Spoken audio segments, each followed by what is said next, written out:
వీక్షకులందరికీ నమస్కారం. ధనురాశి వారికి మే నెలలో ఏ విధమైనటువంటి ఫలితాలు రాబోతూ ఉన్నాయి, ఏ గ్రహాలు ఈ రాశి వారికి అనుకూలంగా ఉన్నాయి, ఏ గ్రహాలు ఈ రాశి వారికి ప్రతికూలంగా ఉన్నాయి, ప్రతికూలంగా ఉన్నటువంటి గ్రహాలని అనుకూలంగా మార్చుకోవడానికి ఏ రకమైనటువంటి పరిహారాలను పాటించాలి అనేటువంటి విషయాలన్నిటినీ కూడా మనం ఈ వీడియో ద్వారా చాలా క్లుప్తంగా తెలుసుకునేటువంటి ప్రయత్నం చేద్దాం. ఎక్కడా స్కిప్ చేయకుండా ప్రతి విషయాన్ని క్షుణ్ణంగా పరిశీలనలోకి పెట్టుకోండి. ఎందుకంటే ఒక నెల రోజుల పాటు ఈ గ్రహ సంపత్తే మీకు ఉంటుంది. అది మంచిదా చెడుదా, చెడుదైతే ఎలా బయటపడాలి అనేటువంటి ఒక అవగాహన ధనురాశి వారికి ఉంటుంది. ప్రత్యేకించి మే 1వ తారీఖు తోటి గురు బలం తగ్గుతోంది. ఇప్పటి వరకు యోగించినటువంటి గురుడు 6వ స్థానంలోకి వెళ్ళడం వల్ల ఆ గురుబలం అనేటువంటిది తగ్గడం ఒక విషయం. అయితే ప్రత్యేకించి ఈ రాశి వారికి వచ్చినటువంటి దోషం ఏంటి అంటే అర్ధాష్టమ కుజుడు. ఇప్పటి వరకు శని కుజులు కలిసి తృతీయ స్థానంలో చాలా అనుకూలమైనటువంటి ఫలితాలని ఇచ్చారు. మరి ఇప్పుడు రాహుతో కుజుడు కలవడం వల్ల అర్ధాష్టమ రాహు ఎలాగో ఉన్నారు, దాంతోపాటు అర్ధాష్టమ కుజుడు, ఇవి ప్రధానమైన దోషాలు. గురుబలం లేకపోవడం, కుజరాహువుల యొక్క దోషం అధికంగా ఉండడం, ఇవి రెండు. వీటితో పాటుగా ఈ మాసంలో భృగు షట్కము అనేటువంటి ఒక దోషం ధనురాశి వారికి వస్తుంది. ఇవన్నీ దోషాలే కదండి, అసలు మాకు మంచి ఏం జరుగుతుందండి అంటే, ఒకటి ప్రధానంగా శనేశ్వరుడి యొక్క అనుకూలత. శని అనుకూలంగా ఉండడం చాలా ముఖ్యం, చాలా ఇంపార్టెంట్ కూడా. రెండు, 15వ తారీఖు దగ్గర నుండి రవి అనుకూలత. రవిగ్రహం 15వ తారీఖు లగాయితూ అనుకూలమైనటువంటి ఫలితాలని ఇస్తారు. ఇక షష్ఠ స్థానమందు బుధుడు యోగిస్తూ ఉండడం, షష్ఠ బుధుడు కూడా ధనురాశి వారికి చాలా ఉపయోగకారికంగా ఆయన ఉంటారు. మరి ఇవి ప్రధానమైనటువంటి బలాలు. రవి, బుధ, శనేశ్వరుడు ఇవి మామూలు గ్రహాలు ఏం కాదు, అంత ఇబ్బంది పెట్టేటువంటి గ్రహాలు కాదు. ఆయన ఆ 3 గ్రహాలు యోగించడం వల్ల మిగతా గ్రహాలు ప్రతికూలంగా ఉన్నా బయటపడిపోవచ్చు. అంత స్థాయిలో ఫలితాన్ని ఇచ్చేటువంటి గ్రహాలు అంత తొందరగా వాటి ఫలితాలు మనకి చేరతాయి.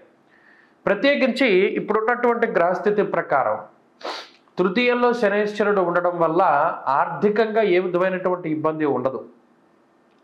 ఈ తృతీయంలో ఉండే శనేశ్వరుడు షష్ఠ స్థానంలో ఉండే రవి బుధుల వల్ల షష్ఠే రవౌ సుసౌఖ్యాదిన్ యత్ర కార్యార్థ సాధనం అన్నది శాస్త్రం. అనగా ఏ పని మనం ప్రారంభించినవ్వండి ఆ పనిలో ఎటువంటి ఆటంకము రాకుండా ఈ గ్రహాలు కాపాడుతూ ఉంటాయి. అలాగే శనేశ్వరుడు తృతీయంలో ఉండడం వల్ల భయం ఉండదు. జీవితంలో ఎంత పరిస్థితులైనా సరే ఎదుర్కొందాం, మనం చూడనవా ఇవన్నీను, ఎలాంటి పరిస్థితికైనా సరే ఎదురెళ్తాననేటువంటి విధంగా ధైర్యాన్ని ఇస్తాడు. ఎప్పుడు కూడా కృంగిపోయేలా చేయరు. శనేశ్వరుడు తృతీయంలో ఉన్నప్పుడు చాలా బలమైనటువంటి మానసిక స్థితిగతులను ఆయన కల్పిస్తాడు. ఉధృతంగానే ఉంటుంది. ఇది నేను ఫేస్ చేస్తాను, ఇది నేను చేసింది తప్పే, దీనివల్ల వ్యతిరేకమైన ఫలితం వస్తుంది, కాకపోతే నేను ఫేస్ చేస్తాను అనేటువంటి ధైర్యానికి ఆయన కారణం. కాబట్టి ధైర్యే సాహసే లక్ష్మి. శని బలంగా ఉన్నప్పుడు ఆ ధైర్యమే ధనురాశి వారిని కాపాడుతుంది.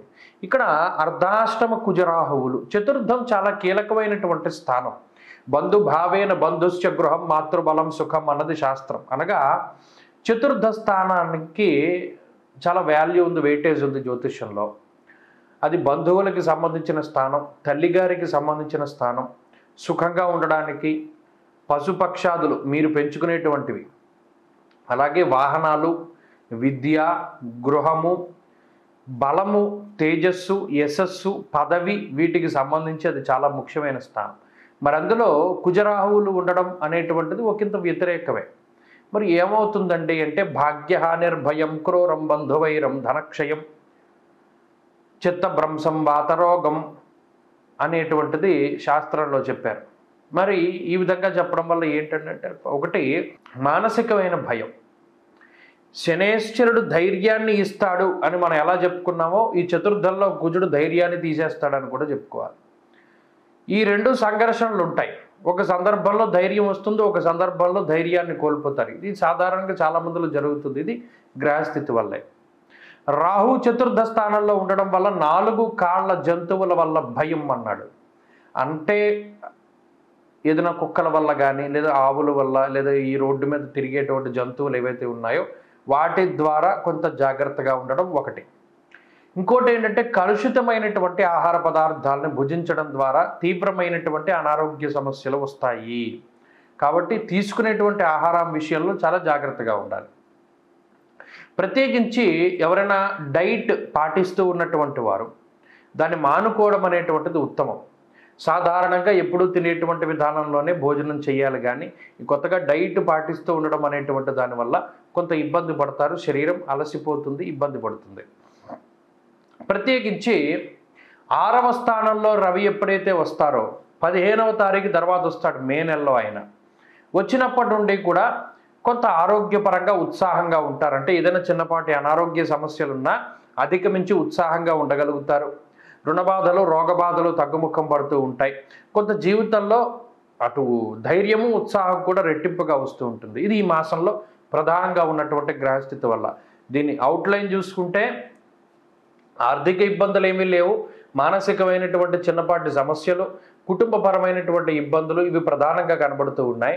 అలాగే ఉద్యోగపరమైనటువంటి విషయాలు సానుకూలంగా ఉన్నాయి. ఉద్యోగంలో అయితే ఒడిదుడుకులు కొంత ఎక్కువగా ఉంటాయి.